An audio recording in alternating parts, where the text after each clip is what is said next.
حاجی عبد الوہاب صاحب ایک انتہائی اچھے انسان تھے، اور وہ اتنی قربانی دینے والے انسان تھے کہ انہوں نے جتنی قربانیاں تبلیغی جماعت کے لیے دی ہیں، تو پوری تاریخ میں، یعنی شروع سے لے کر قیامت تک اگر جماعت کی تاریخ بنے گی تو اتنی قربانیاں جتنی حاجی عبد الوہاب نے اکیلی دی ہیں، اس طرح کی قربانیاں سب مل کر بھی نہیں دے سکتے۔ آج پوری دنیا میں جو تبلیغی رونق دکھائی دے رہی ہے، اس ساری رونق کے پیچھے حاجی عبد الوہاب کی قربانیاں ہیں۔ اگر حاجی عبد الوہاب صاحب نہ ہوتے تو آج پوری دنیا میں تبلیغی جماعت کو کوئی بھی نہیں جانتا۔ لیکن کیا ہوا کہ آخری چند سال ان کے برے گزرے۔ کیوں گزرے؟ تو میرے بھائیوں، حاجی عبد الوہاب صاحب نے مولانا الیاس رحمۃ اللہ علیہ کی زندگی میں اپنی پوری زندگی تبلیغ کے لیے وقف کی تھی۔ انہوں نے اپنی پوری زندگی کی تشکیل کروائی تھی مولانا الیاس رحمۃ اللہ علیہ کے سامنے، اور جب سے وہ رائے ون گئے ہیں تو قبر بھی وہاں بنی۔ لیکن حاجی عبد الوہاب وہ مولوی نہیں تھے، پھر ان کی کوئی اولاد بھی نہیں تھی، بیٹے نہیں تھے کہ کسی بیٹے کو مولوی بناتے اور وہ بیٹے ان کی جگہ لے لیتے۔ حاجی عبد الوہاب ایک عام انسان تھے، مگر حاجی عبد الوہاب سے پوری جماعت کے سارے عامی لوگ، مولوی نہیں، سارے عامی لوگ ایسی محبت کرتے تھے کہ اتنی محبت بیٹے اپنے باپ سے بھی نہیں کرتے۔ ہر کسی کے دل میں حاجی عبد الوہاب کے لیے عقیدت تھی، اور حاجی عبد الوہاب کو لوگ غوث اعظم تصور کرتے تھے۔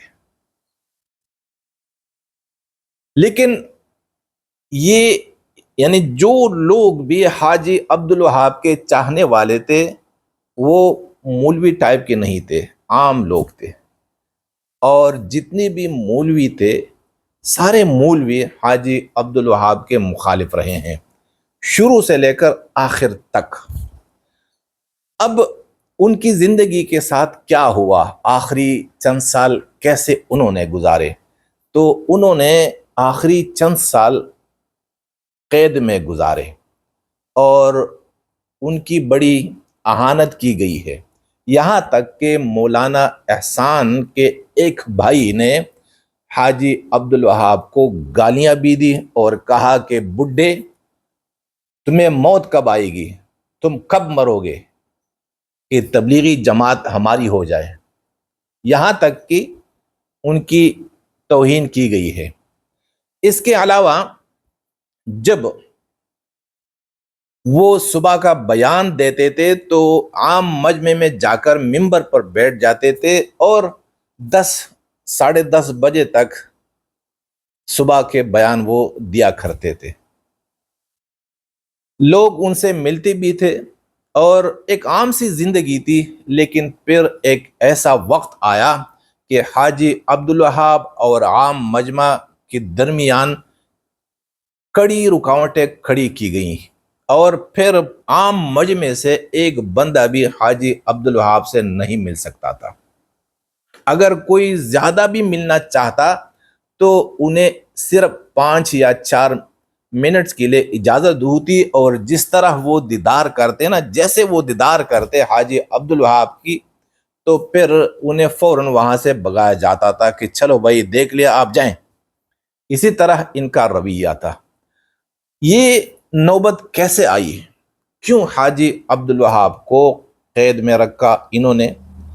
تو اس کی وجہ یہ ہے کہ حاجی عبد الوہاب ان کے چاہنے والے مولوی نہیں تھے، اور یہ خود بھی مولوی نہیں تھے، ان کے مخالفین مولوی تھے، اور جو قابضین رائے ون ہیں، یعنی جو مولوی رائے ون کے قابضین ہیں، ان کی تو پشتیں چل رہی ہیں، باپ پھر بیٹا اور پھر پوتے، اس طرح سلسلہ چلتا رہے گا۔ حاجی عبد الوہاب وہ انسان تھے کہ یہ عالمی شورا، جو پرانی عالمی شورا تھی، ان کے یعنی اس شورا کے یہ رکن تھے، اور ان کے ساتھ جو دوسرے رکن رہ گئے تھے وہ تھے مولانا سعد، حاجی عبد الوہاب، مولانا الیاس، مولانا یوسف اور آل الیاس سے انتہائی عقیدت رکھتے تھے اور ان کے بڑے وفادار تھے۔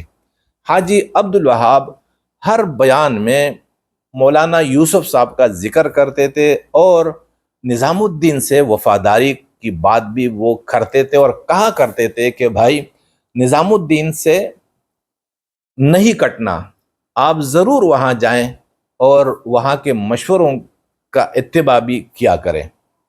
یہ باتیں تبلیغی اکابرین کو اچھی نہیں لگتی تھی، کیونکہ ان کی نظریں پوری جماعت پر تھی کہ کب ساری جماعت اور جماعت کا پورا مجمع یہ ہمارے قبضے میں آئے گا۔ تو اس کے لیے انہوں نے ایک میدان تیار کیا، اور وہ کیسے؟ شروع میں انہوں نے ایسی چالاکی کی کہ مولانا سعد اور حاجی عبد الوہاب کے درمیان انہوں نے اختلاف پیدا کر دیا، اور رائے کے جو مولوی ہیں یہ مولانا سعد کے بڑے قریب ہو گئے۔ ان دنوں میں حاجی عبد الوہاب اور رائے کے مولویوں کے درمیان اختلاف تھا، اور اسی وجہ سے رائے کے مولویوں نے مولانا سعد کو اپنے قریب بھی کیا، خود بھی ان کے قریب ہو گئے، اور ایسے ظاہر کیا کہ گویا کہ ہم سب کے سب آپ کے وفادار ہیں، کیونکہ مولانا سعد کے بغیر، یعنی مولانا سعد کی حمایت کے بغیر، یہ رائے کے مولوی حاجی عبد الوہاب جیسے مضبوط برج کو نہیں گرا سکتے تھے، کیونکہ حاجی عبد الوہاب کی اتنی بڑی حیثیت تھی کہ ان کے ایک اشارے پر ان کے چاہنے والے جان دینے کے لیے بھی تیار تھے۔ تو اب حاجی عبد الوہاب کو کیسے وہ رائے سے بے دخل کر دیں گے؟ اس کے لیے انہوں نے یہ سازش کی کہ مولانا سعد اور حاجی عبد الوہاب ان کے درمیان اختلافات پیدا کر دے۔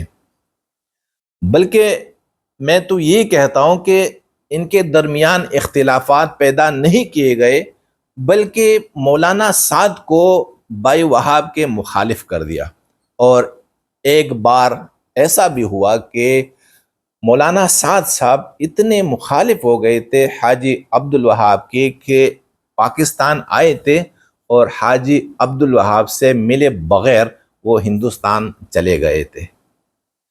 اس سے پہلے وہ جب بھی آتے تھے تو حاجی عبد الوہاب سے وہ مل کے جاتے تھے، لیکن جب انہوں نے مولانا سعد کو ان کے خلاف کر دیا تو اس کے نتیجے میں مولانا سعد صاحب حاجی عبد الوہاب سے بد دل ہو گئے۔ پھر انہوں نے شکایتیں کی کہ بھائی ہمیں حاجی عبد الوہاب کام کرنے نہیں دیتے، اور یہ ہے وہ ہے۔ تو انہوں نے صلح کے نام پہ کہ بھائی چلو رائے میں دو دڑے یا دو فریق آپس میں لڑ رہی ہیں، اب دونوں میں کیسے صلح کیا جائے؟ تو چونکہ یہ مولوی تھے اور مولانا سعد بھی مولوی ہیں، مولوی کچھ بھی ہو مولویوں کی ہی حمایت کرتے ہیں، اور ان مولویوں کے مقابلے میں حاجی عبد الوہاب اور ان کے چاہنے والے جو مولوی نہیں تھے۔ چنانچہ مولانا سعد صاحب نے رائے کے مولویوں سے کہا کہ بھائی حاجی عبد الوہاب کو تم سنبھالو اور ان کے چاہنے والوں کو رائے سے بے دخل کر دیا۔ بس صلح ہو گئی، اور صلح کیسی ہوئی؟ تو صلح انہی کی مرضی کے مطابق ہو گئی۔ اور جب حاجی عبدالوہاب صاحب کے چاہنے والے رائیونڈ سے جانے کے لیے تیار نہیں تھے، تو ان مولویوں نے اپنے ڈنڈے بردار دستے جو ہے، یعنی جو اسلحے سے بھی لیس ہوتے ہیں، جو ڈنڈوں سے بھی لیس ہوتے ہیں، جو کسی کو بھی مارنے میں دیر نہیں کرتے، انہیں تیار کیا۔ وہ کم پڑ گئے تو پھر انہوں نے لاہور اور آس پاس کے جتنی بھی دیوبندی مسلک کے مدارس تھے، ان میں جا کے اپنے بندے بھیجے اور کہا کہ رائے ونڈ پر یہودی قبضہ کرنے آئے ہیں، چنانچہ آپ آئیں اور ہمارے ساتھ مل کے ان یہودیوں کو بگائیں۔ وہ آئے اور ان کو مار مار کے بگا دیا۔ حاجی عبدالوہاب صاحب کا ایک چاہنے والا بھی رائے ونڈ میں نہیں رہا، اور اب تک حاجی عبدالوہاب کے چاہنے والوں پر رائے ونڈ کے دروازے بند ہیں، اور اگر کوئی جائے بھی وہاں پہ تو اس کی پٹائی ہوتی ہے، بلکہ قتل کا بھی خدشہ ہوتا ہے۔